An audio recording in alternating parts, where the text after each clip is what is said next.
Gruesome crimes are those that instill shock and horror due to their extreme violence or sheer brutality. These acts often capture public attention due to their heinous nature, going beyond the boundaries of conventional criminal behavior. The psychological dimensions of such crimes delve into understanding the mental states and underlying psychological motives of the perpetrators.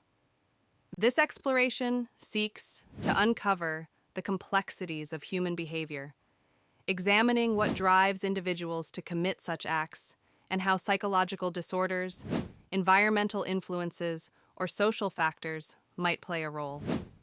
Understanding the psychological aspects of gruesome crimes is crucial because it can help in both prevention and rehabilitation.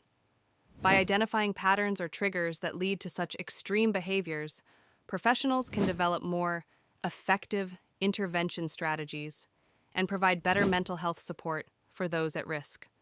Furthermore, a psychological perspective offers insights into the criminal mind, which can enhance profiling techniques and improve investigative processes. A notable example includes the case of Jeffrey Dahmer, who committed a series of horrific murders driven by complex psychological issues, including a severe lack of empathy and deep-seated desires for control and domination. Another example is the infamous case of Ted Bundy, whose charming demeanor masked a psychopathic mind, allowing him to attract and brutally murder numerous victims. Both cases have been extensively studied to understand the psychological abnormalities and socio-cultural factors contributing to such aberrant behavior. Opinions supporting the importance of this exploration emphasize the necessity of comprehensive psychological evaluations in criminal cases and advocate for mental health interventions as part of criminal justice. However, a significant challenge in this field is the risk of oversimplifying or excusing violent behaviors solely based on psychological predispositions. This can lead to controversies over moral responsibility and the appropriate balance between punishment and treatment. Moreover, some alternative viewpoints argue that environmental factors, such as upbringing or socioeconomic conditions, play a more critical role than innate psychological traits. These perspectives challenge the notion of predetermined pathological behavior, suggesting that external influences can heavily predominate in the manifestation of gruesome crimes. The psychological dimensions of these acts influence other aspects of the main topic by prompting a multifaceted approach to crime analysis. It encourages an intersection of disciplines, including criminal justice, sociology, and psychology, to create a more holistic understanding of what drives individuals to such extremes. This interconnectedness ultimately aims to enhance both preventive measures and judicial approaches in addressing gruesome crimes. Historical perspectives on criminal psychology offer a window into the evolution of how society understands and addresses the psychological underpinnings of criminal behavior.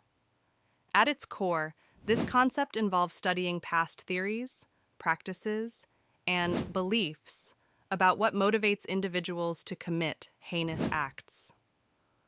By examining the progression from early explanations rooted in superstition or moral failing to more nuanced scientific approaches, we gain valuable insights into the complexities of human behavior. The significance of historical perspectives on criminal psychology in the context of exploring dark motives in gruesome crimes lies in its ability to highlight the shift from simplistic or punitive approaches to more empathetic and rehabilitative strategies.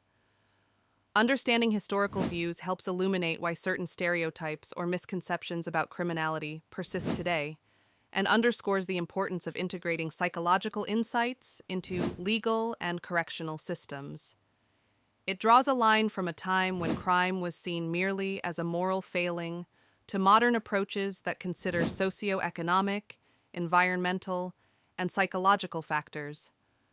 For instance, Cesare Lombroso's 19th century theory of the born criminal posited that criminality was an inherited trait, identifiable through physical characteristics. Although discredited today, it highlights the era's shift towards scientific inquiry, however flawed. Another example is the development of Freud's psychoanalytic theories in the early 20th century, which introduced the idea that subconscious motives could drive criminal behavior, influencing how mental health intersects with criminal justice. Supporters of incorporating historical perspectives argue that understanding past mistakes can prevent future ones, and recognizing outdated theories can prompt critical thinking about current practices. However, challenges arise from lingering biases and controversial treatments rooted in history, like the over-reliance on biological determinism or racial profiling that stemmed from early criminological theories. Controversies also emerge from differing views on punishment versus rehabilitation. While exploring historical perspectives may endorse more humanistic approaches, some argue it risks excusing personal accountability in the pursuit of understanding. Despite these challenges, historical perspectives undeniably shape crucial aspects of criminal psychology. They influence how modern experts consider factors like mental illness, societal influence, and childhood trauma in comprehending gruesome crimes. This point seamlessly connects to other aspects of the main topic by providing a foundational framework that informs both contemporary psychological profiling and preventative strategies. By understanding how past perceptions have shaped current methodologies and beliefs, one can better appreciate both the progress made and the obstacles that remain in fully understanding the dark motives behind gruesome crimes.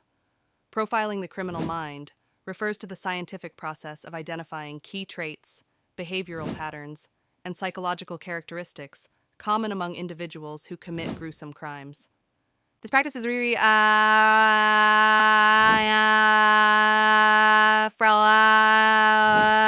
forensic psychology and involves analyzing crime scenes, criminal behavior, and personal history to build a psychological profile of potential offenders.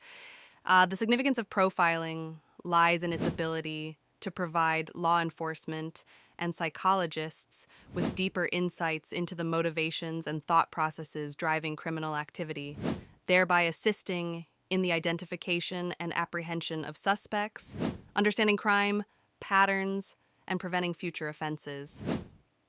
One well-documented example of criminal profiling is the case of the Unabomber, Ted Kaczynski. Profilers used behavioral evidence collected from his bombings to develop a psychological portrait that ultimately led to his capture. Key traits such as his meticulous and highly intelligent nature, coupled with his disdain for modern technology, were instrumental in narrowing down the list of suspects. Another example is the FBI's profiling program that helped capture John Duffy, the railway rapist in the UK. By analyzing his behavior and habits, they identified patterns that pointed towards specific characteristics, which, in turn, led to his arrest. Criminal profiling is supported by many in law enforcement for its effectiveness in streamlining investigations and reducing the suspect pool. However, it faces challenges and controversies. One major issue is the perception of profiling as an inexact science that can sometimes rely on stereotypes or lead to wrongful accusations if not substantiated by solid evidence. Critics argue that while profiling can sometimes be eerily accurate, it also has the potential for bias and should never be the sole method of identifying suspects. Moreover, the complexity of human behavior means that not all individuals with certain psychological traits will engage in criminal activities, adding an additional layer of nuance and debate to the conversation. Profiling the criminal mind directly connects to other facets of understanding dark motives by providing a structured approach to deciphering the cognitive and emotional drivers behind heinous acts. It influences crime prevention strategies, risk assessment, and rehabilitation programs by furnishing a clearer picture of the mental landscape of offenders. By comprehending these psychological patterns, society can become better equipped to address the root causes of crime, fostering improved preventative and rehabilitative measures. Thus, while not without its criticisms, criminal profiling remains a crucial element in exploring the complex psychology behind gruesome crimes.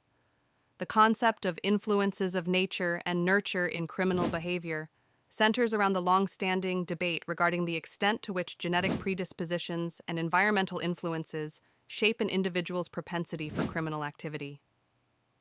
Nature refers to the biological and genetic makeup that might predispose an individual towards certain behaviors, while nurture encompasses the environmental factors such as upbringing, social interactions, and cultural context that might influence one's actions and decisions. Understanding the balance of nature and nurture is crucial in comprehending the psychology behind gruesome crimes. It helps elucidate the complex interplay of genetic vulnerabilities and environmental pressures that can drive an individual to commit heinous acts. This insight is important in developing preventative strategies, rehabilitation programs, and informed legal policies. A poignant example of nature's influence is the study of the warrior gene, MAWA-L, associated with aggressive behavior. Research has shown that individuals with this genetic variant are more prone to aggression, particularly when exposed to early life trauma or abuse.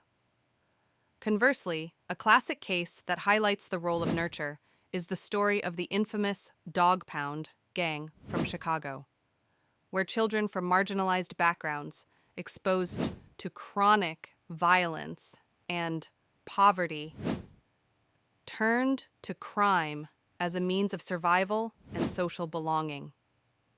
Several experts, including criminologists and psychologists, argue that understanding these influences can offer insights into criminal behaviors and potentially reduce crime rates through early interventions. However, this perspective does face challenges and controversy. Some critics argue that an overemphasis on genetic factors might lead to deterministic views, diminishing the perceived free will of individuals and potentially stigmatizing people based on their genetic makeup. Others contend that focusing predominantly on environmental factors overlooks the complex biological components of criminal behavior. Alternative viewpoints stress considering the dynamic and reciprocal relationship between genes and environment, pointing to the concept of epigenetics, where environmental factors can influence how genes are expressed without altering the genetic code itself. This intricate interplay adds depth to our understanding of criminal psychology, suggesting that neither nature nor nurture acts in isolation. Exploring the influences of nature and nurture not only sheds light on the root causes of gruesome crimes, but also connects to other critical aspects of understanding criminal behavior, such as motivation, opportunity, and mental health. By dissecting this topic, we gain a more holistic view of the myriad factors contributing to criminal acts, potentially paving the way for more effective crime prevention and rehabilitation strategies.